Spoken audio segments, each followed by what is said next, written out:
Karina. Dominando las emociones, dominando las emociones. Hablaba con Federico qué difícil que resulta el pensarlo. El pensarlo, el dominar las emociones o cómo uno tiene que ir adaptándose a determinadas situaciones en las que el dominio de las emociones es fundamental para de repente no actuar en forma, no sé, mal. Lo voy a decir así, impulsiva tal vez, o bueno, algo que después nos tengamos que arrepentir. Hoy te toca hablar de este tema aquí en Lighthouse Cowork. Nos encanta el tema y nos encanta que le puedas contar a todos, más allá de que estamos sobre la hora ya del inicio de la actividad, porque a las 19 va a estar comenzando. Queremos que hablemos de cómo se gestionan nuestras emociones y la verdad que me encanta saber que hay una herramienta para gestionarlas, que hay herramientas, mejor dicho, para poder gestionarlas. Gracias por el tiempo. Gracias, y gracias a ti por la entrevista. Más que herramienta, mi intención es generar recursos que se conviertan en habilidades en las personas. Algo interno más que una herramienta externa. Y principalmente hoy lo que vamos a hacer es generar determinados desafíos a mitos y verdades en función a las emociones, generar un poquito de expansión de conciencia de las personas mismas y esos procesos emocionales que cada uno de nosotros experimentamos, y que las personas se lleguen estos recursos prácticos para poner en práctica en su vida cotidiana, en sus relaciones consigo mismo, en su cuidado personal, en las relaciones de familia, pareja, hijos, padres, hermanos, y también en sus trabajos, en sus profesiones, en sus empresas.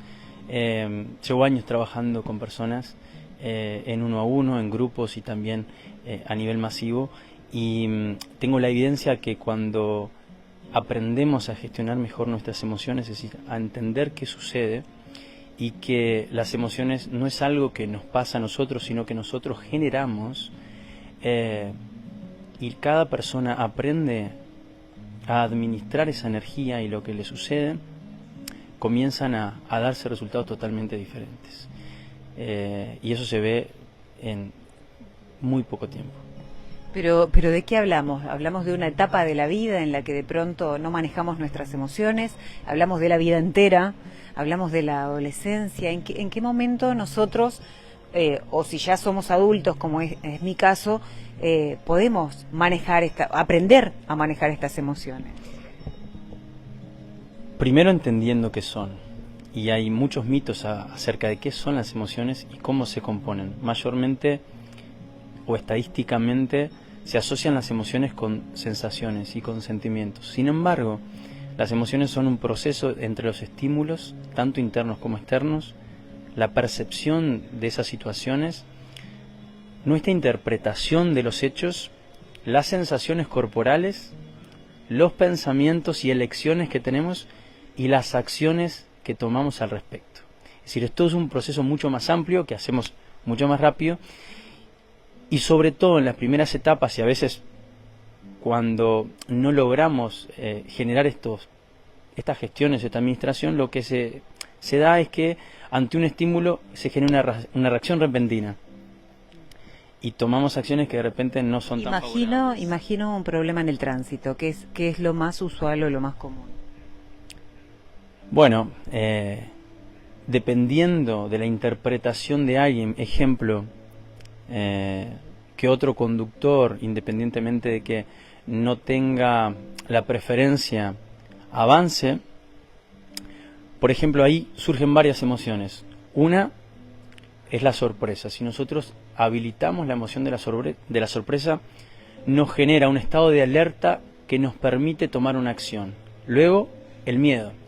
El miedo nos previene de un accidente, de una amenaza. Si nosotros permitimos que eso suceda, tomamos una acción efectiva ante eso. Por ejemplo, frenar. Y luego, ahí lo que surge es una frustración. Es decir, hay un deseo de que otra persona no hubiese hecho eso, ¿sí? Sin embargo, dependiendo de cómo nosotros procesemos esa información, podemos reaccionar de varias maneras. Uno, la habitual, insultando a la persona, ¿sí? Otra, saliendo atrás de la persona. Y otra, de cierta manera, dejando que esa energía fluya y tal vez, bueno, entender que de repente esa persona no estaba atendiendo, no estaba presente, y que bueno, simplemente tuvo la habilidad de responder ante la situación.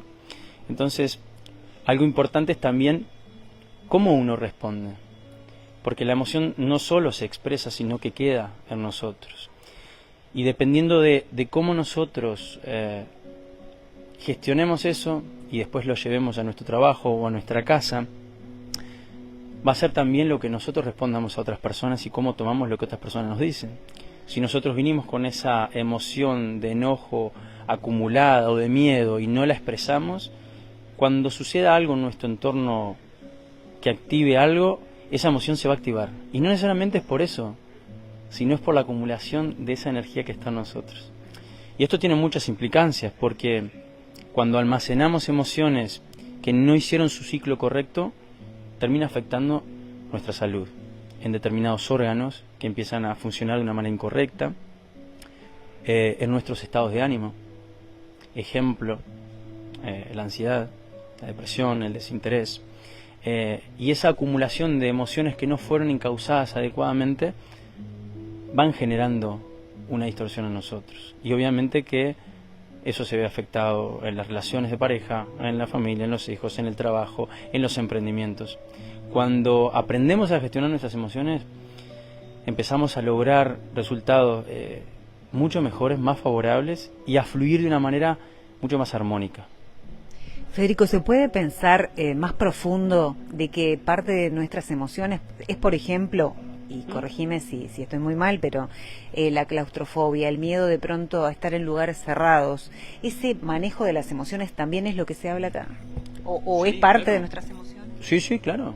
Sí. Eso es, su origen es del miedo, ¿no? El miedo puede tener varias escalas, desde temor hasta pánico, dependiendo de la información que hay ahí. Por eso también el aprender a gestionar y entender qué información hay ahí, podemos llegar a esas bases, a esos códigos, esa codificación que hay ahí que activa ese miedo. Ante un hecho puntual, si acá pasará algo, vos vas a reaccionar de una manera y vas a tener una determinada emoción y yo voy a tener otra.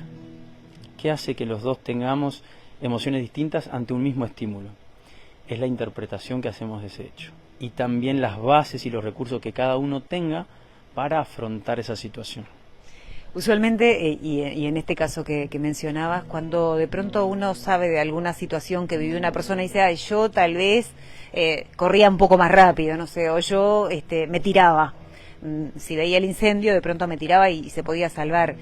A eso te referís también, ¿no? A los diferentes manejos que uno puede hacer, bueno, interpretando ya desde otro lugar, con el diario del lunes, diría. También, igualmente eso sirve en cuanto a cuando reflexionamos sobre algunas situaciones y emociones que de repente no son a reaccionar al instante, sino una situación con una pareja, una situación con un compañero de trabajo, una situación con un hijo, una situación con mi emprendimiento personal. Emociones que se sienten, que perduran por un tiempo, y el observar la situación desde otra perspectiva, desde otra distancia, también nos favorece el encontrar una nueva solución. Así que eso que vos decís también puede aplicarse a uno mismo en determinadas situaciones. A mí me encanta el tema y no quiero que se agote, por supuesto, y ya lo hablarás con todos los que están acá, pero la última pregunta que me gustaría hacerte es ¿cómo se maneja el enojo? ¿Cómo se maneja, cómo podemos manejar el enojo cuando de pronto, no sé, confiabas ciertamente en una persona y hizo algo que te parece que no está bien, o que no está bien realmente y te decepciona y estás muy enojado? ¿Y cómo lo manejas? Bueno, ese tipo de enojo que vos me estás manifestando tiene que ver con la frustración, ¿sí? Es decir, con un deseo, una idea que nosotros teníamos de algo y eso se vio frustrado, ¿sí?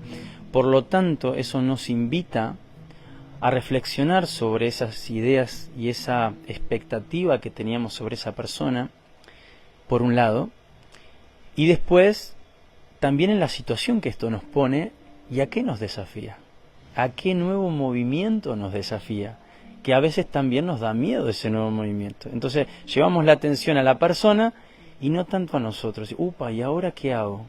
Bueno, y a afrontar ese miedo que primero es enojo y después es miedo, porque las emociones a veces están muy juntitas y tenemos esos sistemas de activación de autodefensa, y cuando entendemos de repente ese miedo, podemos afrontarlo, revisar nuestros recursos, aquellas cosas que tenemos ante esa posible amenaza que percibimos, ver si realmente hay tanta diferencia o realmente tenemos suficientes recursos como para afrontarlo. Tal vez necesitamos recursos externos, y en función a eso, la prueba, la acción, para darnos cuenta de que podemos lograr cosas, de que hay nuevas oportunidades y que tal vez nos sorprendamos de lo que somos capaces de hacer y lograr.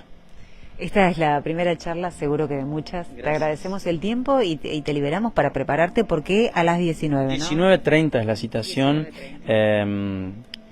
Bueno, hay tiempo para anotarse un ratito en evoluciondeser.com, ahí encuentran el registro, y si no llegan a hacerlo ahora, para el mes de septiembre haremos la segunda edición, porque la verdad que fue una convocatoria muy linda esta, y bueno, y podremos difundir tal vez con más tiempo para que la gente se anote. Muchas gracias. Gracias a ti. Nos vamos a quedar a la charla, me parece. Con mucho gusto. Cerramos. Con ustedes volvemos en un rato.